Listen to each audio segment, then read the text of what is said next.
حدثنا عبداللہ ابن ابی شیبہ حدثنا ابو اسامہ حدثنا ہشام عن ابیہ عن عائشہ قالت توفى رسول اللہ صلی اللہ تعالی علیہ وسلم وما فی بیتی من شیء یاکل ذو کبد.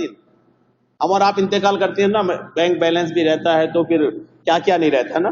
حضور کا جب وصال ہوا، دیکھیے مالک کائنات ہے، کائنات، یہاں تک کہ آپ نے پچھلے درس میں سنا کہ زمین کی خزانوں کی چابیاں اللہ نے حضور کو عطا فرما دیا ہے نا. اتنے الحمدللہ اللہ تبارک و تعالیٰ نے حضور کو عطا فرمایا نا. لیکن حضور کا جس دن انتقال ہوا اس دن گھر کی حالت کیا تھی دیکھیے. حضرت عائشہ صدیقہ پیارے آقا کی بیوی یہ کہتی ہیں کہ جس دن میرے آقا علیہ الصلوۃ والتسلیم کا وصال ہوا اس دن ہمارے گھر میں کوئی بھی ایسی چیز نہیں تھی جس کو کھایا جا سکے. کھانے کی کوئی بھی چیز نہیں تھی، یعنی کچھ تھا ہی نہیں گھر میں، کچھ بھی نہیں تھا گھر میں. پیارے آقا علیہ الصلوۃ والتسلیم کا انتقال ہوا. الا شطر شعیر فی رف لی فاکلت منہ. حضرت عائشہ کہتی کچھ تو نہیں تھا لیکن بس تھوڑا سا جو تھا جو میں نے اپنی کٹھلیا میں رکھی تھی. کٹھلیا جو اناج رکھنے کا بنا ہوتا ہے نا، اناج رکھنے کا بنا تھا، اس میں میرے آقا نے مجھے تھوڑی سی جو دی تھی کہ جو وہاں پر رکھ دو. حضرت عائشہ کہتی ہیں کہ وہ جو اس کٹھلیا میں رکھی تھی ہم وہیں سے نکال کر کے روز پکاتے تھے اور کھاتے تھے. اور وہ تھوڑا سا ہی جو تھا کافی مدت تک ہم نے اسی سے نکال کر کے کھاتے رہے. جب حضور کا وصال ہوا نا وہ تھوڑا سا جو بس رکھا ہوا تھا. اور حضرت عائشہ کہتی ہیں کہ حضور نے وہ جو دیا تھا اور فرمایا تھا کہ کٹھلیا میں رکھ دو، روز نکال کے پکاتے رہنا، دیکھنا مت کہ کتنا بچا ہے. حضرت عائشہ کہتی ہیں کہ میں روز نکالتی رہی بناتی رہی یہاں تک کہ حضور کے وصال کے بعد ایک دن حضرت عائشہ کہتی ہے کہ مجھے خیال آیا ارے کتنا ہے اس کے اندر، یہ ختم ہی نہیں ہو رہا، حضور تو تھوڑا سا ہی دیے تھے. تو حضرت عائشہ کہتی ہیں کہ جب مجھے یہ تجسس ہوا کہ پتہ تو کرے کتنا بچا ہے یہاں، تو کہتی ہیں کہ فقیل تو ہوں، میں نے اس کو وزن کر لی نکال کر کے، دیکھو تو کتنا ہے، ختم ہی نہیں ہو رہا. حضرت عائشہ کہتی جس دن میں نکال کر کے وزن کی اس دن کے بعد پھر اتنا ہی ہوا جتنا تھا، تھوڑے دن کے بعد وہ سارا ختم ہو گیا. اور حضرت عائشہ کہتی ہے اگر میں وزن نہیں کرتی تو شاید جب تک زندہ رہتی تب تک اسی میں سے کھاتی. جی الحمدللہ. اور آقا علیہ الصلوۃ والتسلیم کی یہ شان آپ نے دیکھے نا کہ آقا علیہ الصلوۃ والتسلیم نے تھوڑا سا جو دیا تھا اور وہ عائشہ صدیقہ روز پکاتی رہی، ختم ہی نہیں. برسوں جب کئی سال گزر گئے تو ان کو لگا کہ کیا ہے تو وزن کری تو پھر وہ ختم ہو گئی. اس پر کچھ حدیثیں دیکھیں. ایک روایت میں کہ حضور علیہ السلام نے ایک شخص کو دعوت اسلام دی. ایک شخص کو حضور نے فرمایا اسلام میں داخل ہو جاؤ. حضور کی عادت تھی کہ حضور اگر کسی کو مسلمان ہونے کے لیے پیش کرتے تھے کہ آپ مسلمان ہو جاؤ تو وہ آدمی اسلام لانے کے لیے جو بھی شرط رکھتا حضور اس کی شرط پوری کرتے. یہ حضور کی عادت، جو بھی تم بولو تو کیا کرنا ہے، چاند دو ٹکڑا کرنا ہے، ہاں چاند دو ٹکڑا کرے تیرے کو مسلمان ہونا ہے. ایک نے کہا حضور اگر آپ پیڑ کو بلا دیں گے پیڑ کو تو میں مسلمان ہو جاؤں گا. حضور نے فرمایا ٹھیک ہے پیڑ کو جا کے کہو محمد الرسول اللہ بلا رہے ہیں، تو پیڑ چل کے آ گئے.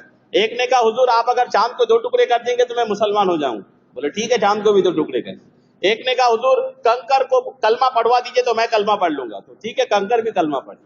یعنی حضور کی عادت تھی کہ اگر کوئی کسی کو حضور کہتے کہ اسلام میں داخل ہو جاؤ اور وہ کہتا کہ آپ یہ کر کے دکھاؤ تو حضور وہ کر کے دکھاتے. الحمدللہ حضور کی مقدس عادت ہے اور کرتے بھی تھے جو کچھ بھی ہو. کنکر سے کلمہ پڑھانا کوئی کم بات نہیں. آسمان میں چاند ہے اس کو اشارے سے دو ٹکڑا کرنا کم بات نہیں. بلا کر کے پیڑ کو لے کر کے آ جانا یہ کوئی ہنسی کھیل کی بات نہیں، ایک نبی کا ہی مرتبہ ہے وہ.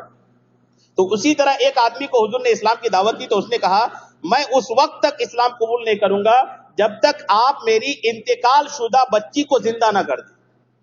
آ کے کہنے لگے کہ حضور نے کہا اسلام قبول کرو تو اس نے کہا میں تب مسلمان ہوں گا تب جب آپ میری جو مردہ بیٹی ہے انتقال کر چکی ہے قبر میں ہے وہ آپ اس کو زندہ کر کے دکھا دیں.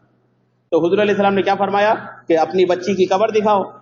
اسلام لاؤ گے تو کچھ بھی کر سکتے، آپ مسلمان ہونا چاہتے ہیں تو ہم کچھ بھی کر کے دکھائیں. کہنے لگے آقا علیہ السلام کی قبر بتاؤ. تو وہ بندہ حضور علیہ السلام کو اپنی بیٹی کی قبر کے پاس لے گئے. آقا علیہ السلام اس کی بیٹی کے قبر کے پاس گئے اور جا کر کے آقا علیہ السلام نے اس بچی سے ارشاد فرمایا اٹھو.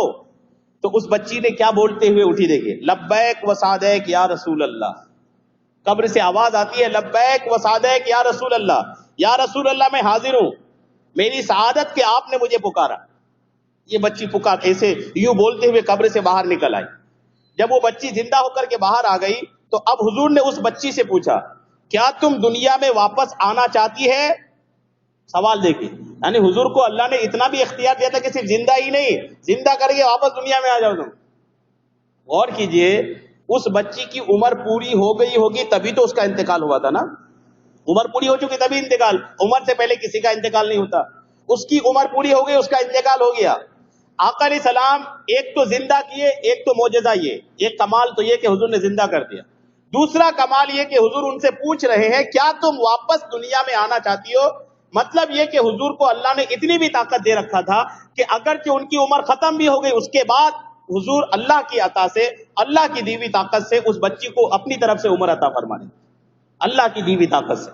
تو اس بچی نے کیا جواب دیا؟ دیکھیے بچی کا جواب دیکھیے. بچی نے عرض کی نہیں یا رسول اللہ، اے اللہ کے رسول، اللہ کی قسم میں نے اللہ کو اپنے حق میں اپنے والدین سے بہتر اور آخرت کو دنیا سے بہتر پایا.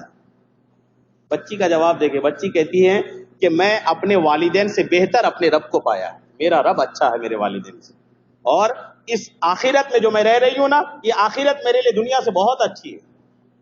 اب اس کے لیے اچھی اس لیے تھی کہ وہ بچی تھی، وہ بچی تھی، بچی ہے اس کا مطلب یہ ہے کہ وہ نابالغ تھی. نابالغ تھی مطلب ان کا کوئی گناہ نہیں تھا. جب گناہ نہیں تھا تو پھر ان کو کوئی تکلیف ہی نہیں ہے. جب تکلیف نہیں تو دنیا میں کیوں آنا چاہے گی؟ اور اس کے بعد کی حدیث پاک دیکھیں. ایک دن آقا علیہ الصلوۃ والتسلیم کے صحابی حضرت جابر حضور نبی اکرم صلی اللہ تعالی وسلم کی دعوت کا شرف حاصل کیا. حضرت جابر، ایک تو کل حضرت جابر کی دعوت کا کل واقعہ سنے تھے نا، ایک دوسری دعوت دیکھیں. حضرت جابر نے حضور کی دعوت کیا، انہوں نے اس دعوت پہ ایک بکری ذبح کی. بکری ذبح کی.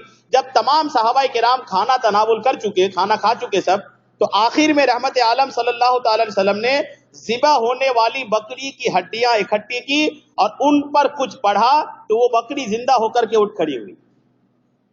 حدیث کیا ہے دیکھیے، یہ تو میں نے جو مصنف نے لکھا ہے وہ حضرت جابر بن عبداللہ رضی اللہ تعالیٰ عنہ کی حدیث ہے کہ صحابہ کرام سے فرمایا کرتے تھے کہ کھاؤ. جیسے بکری ذبح کر کے کھانا بن گیا تھا نا، تو حضور نے فرمایا تھا کھانا لیکن ہڈیاں مت توڑنا، گوشت چھوڑا کے کھا لینا، ہڈی مت چبانا، ہڈی مت توڑنا.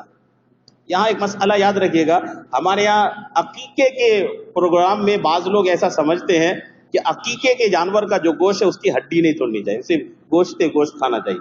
یہ بلا سر پیر کی بات ہے. یہ یہاں مطلب اس کا کوئی اصول نہیں، کوئی ثبوت نہیں.